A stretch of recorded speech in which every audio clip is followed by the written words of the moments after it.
And that was a much more lovely night. It's funny, I've been doing freeze precautions for so long. I didn't even need to put the tent fly on last night. I did, out of habit, but didn't need to. And welcome to what's probably the final phase on this hike.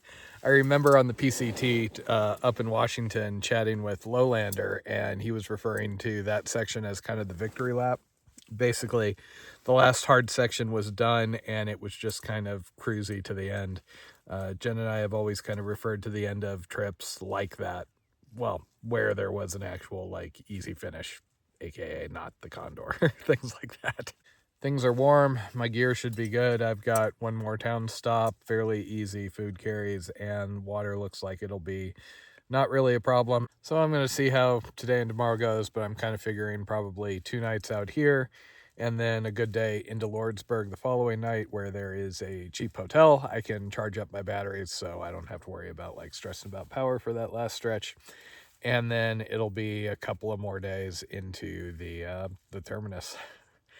I get kind of funny towards the end. I tend to suffer from a constant lack of contentment, which really has freaked out some of my girlfriends in the past. So I get really driven to go do something like this. But once I get towards the terminus, I mean, I'm excited to get there, but it's not like I'm going to pack in champagne, get there and scream and cry or anything. I usually get there, take a picture, go, yeah, and mentally for, a week or two before that, I've already been off anticipating the next adventure. And that is kind of where I am here. Very happy to finish, very much struggling with feeling like I'm late and I should be off doing other things, but, I'm already kind of mentally thinking through the Mexico diving trip that we have over Christmas and then getting fired up for the American Discovery Trail next year. I did inflate the air mattress last night. It was very, very nice. Other than I like how the pillow works better on the orange thing. And this was one of the warmer nights I've had for quite a while now. I tend to like the Nemo Tensor air mattresses. I've had good experiences with them. They're nice and thick. I used to use the Thermarest, and I popped so many of those. You will find people who will say online, oh yeah, I had the Tensor, it leaked. I had the Thermarest, it leaked. That's just air mattresses. If you use them out here, stuff will come up through the bottom of these. Using Polycro or something isn't really going to protect. If you lash it onto one of these foam pads, I think it'll probably last a while longer, but it's just not durable enough, at least for me, to use long term. I'll use it, at the end of a trip. I may actually carry one at the start of the hike out of Delaware next year, just because I know it's going to be cold since I'm starting in March. And again, this insulates a lot better from the ground. I don't really care about the padding because after a while you get used to not having much padding. And I'll replace this before the next hike. Of course, the real reason I don't like using air mattresses, other than I destroy them, is I hate refolding them and having to blow them up every night. I want to get in the tent and, be comfy and start cooking dinner. One of the nice things about the Tensor, though, is they do give a stuff sack that is not super tight on this thing. Some of them you have to sit there and really crank and fold them as tight as you can. And that's fine if you're doing it at home, but when you're doing it out here, it tends to be a bit more of a challenge. So funny thing, when I was resupplying, I didn't get the box until right when I left. I ended up needing to get a couple of things at Walmart, so I ran there, fuel canister, stuff like that. And while I was there, I go by the coffee aisle and I see they have Columbia Via, and I'm like, well, I don't know if Jen sent coffee. And I probably have enough to get to the border, but I want to make sure just in case I take a couple extra days. So I bought coffee. Turns out Jen sent coffee, so I can survive for a little while. I came across this trailside site in the dark, and this is where I decided to set up last night. Even has reception. Oddly enough, if I'm lying down, there's one bar. If I'm standing, there's full bars. Also, while this feels incredibly wrong, I think I can actually get away with no tights today. It's supposed to be in the 60s until the weekend, where it's going to dive a little bit. Too many layers and too much air mattress. I like it when I have a little more buffer volume up here. It's funny, when it's cold and unpleasant, the moment I start packing up, it basically accelerates me down the trail. This last night was the most pleasant I've had for quite a while. And here I am leaving camp at 9 o'clock instead of 8 o'clock. If you're wondering why I'm kind of maintaining a normal pace instead of, waking up at 2 a.m. and just trying to get to the monument as fast as possible, there's a couple of reasons. Part of it is just knowing myself. If I try and push, 40-mile days, maybe I would be able to do it, but there's also a pretty good chance I end up with some sort of overuse injury, and that's all I need, 30 miles to the end and having arch issues so bad that, I can only make 10 miles a day or something. And the other is, last night, once the sun went down, it was fine hiking. I could see some city lights off in the distance, but I miss out on a lot of the experience. I like being able to see, the big desert vistas out here. And based on my previous hikes, the last week or so of every one of the big trails has always been a period that I really remember for whatever reason. Just that kind of quiet pause right before it's all over. So part of me really, really just wants to finish, especially with how overdue I feel and all the things back in SoCal. But I also don't want to, waste this period. Yes, I have plans to be back out on trail in a couple of months, but as the universe keeps, unfortunately, reminding me, you just never know how long you got. I could have some major health issue that could completely kill the American Discovery Trail plan.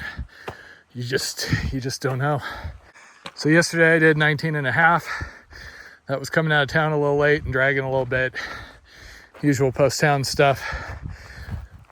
So I figure I'll see how much I make today. But assuming I can do 20-ish miles a day, which everybody tells me should be reasonable even with the short days, hopefully I will finish sometime around the 10th or 11th. And once I finish, it's going to be great to get back into town, see Jen, eat lots of veggies and things. But in a couple of weeks, I'm going to be right back to missing this. So I just feel like I want to enjoy what I have left, since I'm probably not going to be back on the CDT anytime soon. As much as I would have liked to have my CDT hike go, smoother, one season, monument to monument, etc., I did get to see all the red line sections, and I don't really see myself going, oh yeah, I think I'm going to do the CDT again, when there's just so many other trails out there to do. I'm going to run out of money and health way before I run out of adventures to do. The hard part for me is just hitting that kind of hiker zen mode with the monument kind of looming so large ahead of me. Similar to when I'm heading into town, those days tend to drag out a little bit. The days I'm happiest on trail are that kind of ongoing middle section where I've got nothing coming up. I started so long ago, it feels like another life. I'm not finishing anytime soon, and I just kind of exist out here and live in the moment, which is something that I really struggle with being around town. There have been fresh footprints. Kind of figure it's likely hunters, if anything. There was somebody staying with the same trail angel a couple of days ahead. Obviously, everybody, not me, was coming through the Gila high route. I don't know how far ahead they are. Haven't seen any comments. The only other person I knew that was behind me, they finished up at Doc Campbell's, apparently. They had flipped, so they're done and off trail now. So I very well might be the last Sobo here. This is the Big Burro mountain range. More of a set of hills, basically, but if you look on a topo map, it does stand out. It's really just rolling, slight climbs, things like that. towards the end of where I think I might be today is Jack's Peak, and that is kind of apparently known as the first mountain that you climb going north. Again, after Black Range and everything, all of this is basically flatlands comparatively.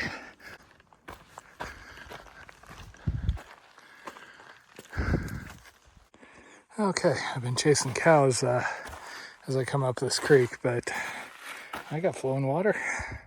I basically drank a liter and filled 2.5. There could be about 18 miles till water. There's a chance there's some water in a cache after about 5 miles, and then there's one source that seemed like it might be slightly questionable.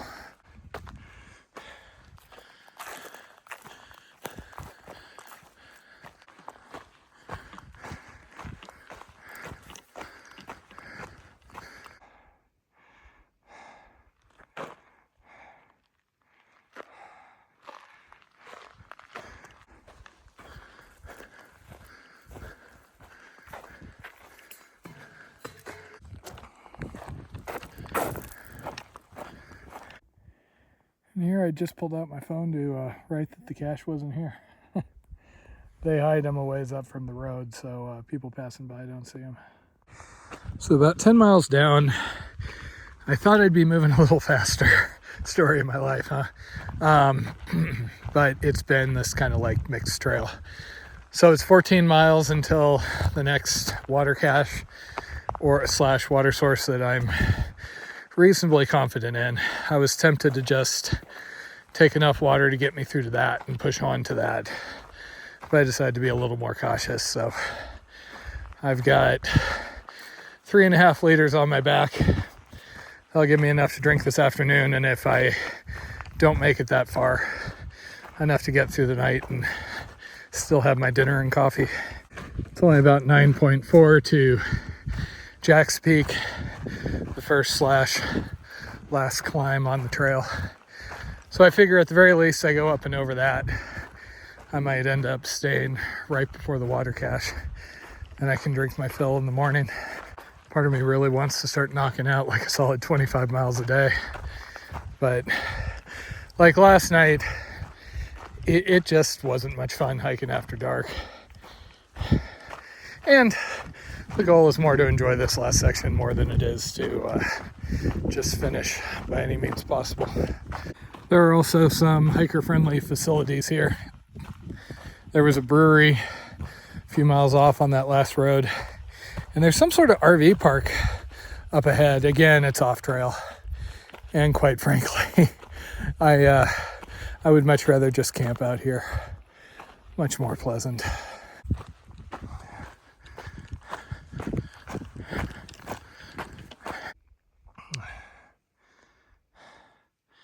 And I take it that's my last mountain.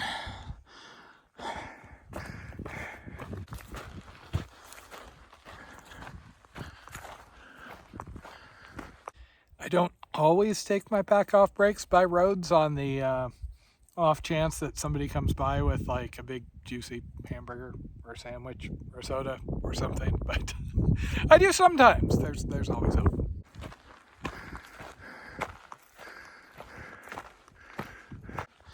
This has been kind of a dragging afternoon. At this rate, the remaining days are going to feel long. It's just starting to get to the point where I have to at least start thinking about some of the stuff that has to happen when I get home. Plus, you know, my dentist pinged me. I'm supposed to be there for a checkup on the 12th, etc., etc.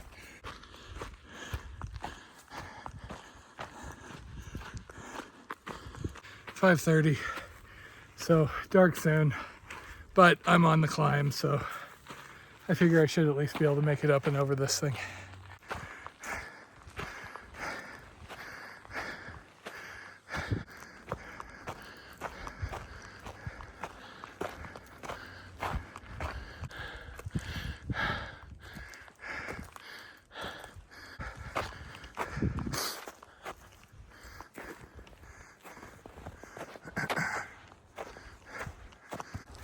Okay, welcome to Burrow Peak. the remaining high point at 8K. I want to at least get over this. We'll see how far I go from here.